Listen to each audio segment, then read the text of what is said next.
Հայաստանի կենտրոնական ընտրական հանձնաժողովը հրապարակել է առաջիկա խորհրդարանական ընտրությունների տեղամասային ընտրական հանձնաժողովների նախագահների և քարտուղարների ցանկը։ Օրենքի սահմաններում պաշտոնները բաշխվեցին ազգային ժողովում խմբակցություն ունեցող կուսակցությունների միջև, ինչի արդյունքում նշված պաշտոնների մոտ կեսը տեղամասային ընտրական հանձնաժողովների նախագահների և քարտուղարների 903 պաշտոն բաժին հասավ իշխող հանրապետական կուսակցությանը, ինչն այնքան էլ դուրս չի եկել մյուս կուսակցությունների ներկայացուցիչներին։ Վերջիններիս կարծիքով վստահված անձանց միջոցով ևս հնարավոր է վերահսկել գալիք ընտրությունների ընթացքը։ Եթե ունես ընտրական հանձնաժողովում անդամ, որը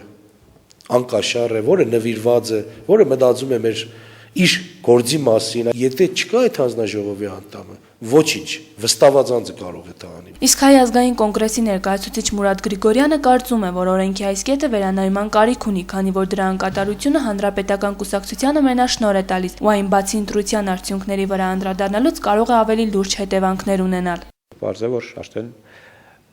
ընտրական հանձնաժողովներում ինչ կողմնորոշում ուղղորդվածություն կլինի, իսկ ես գոնե դա լավ գիտեմ 2008 թվականի Գյումրի թիվ 41 դպրոցում տեղի ունեցած այն ճակերտավոր միջադեպից, որը նույն կոլեկտիվներին օգտագործեցին։ Մինչդեռ հանրապետական կուսակցության ներկայացուցիչ Գայանե Բիջախչյանը վստահեցնում է, որ ընտրական հանձնաժողովների նախագահների և քարտուղարների մեծ մասի հանրապետական լինելը ոչ մի ձևով չի կարող անդրադառնալ առաջիկա ընտրությունների արդյունքների վրա։ Հանրապետականների շատ լինելը ընտրատեղամասերում կարծում եմ, որ չի ազդի ընտրության արդյունքների վրա, որտեղ ընտրությունները պիտի ընտանան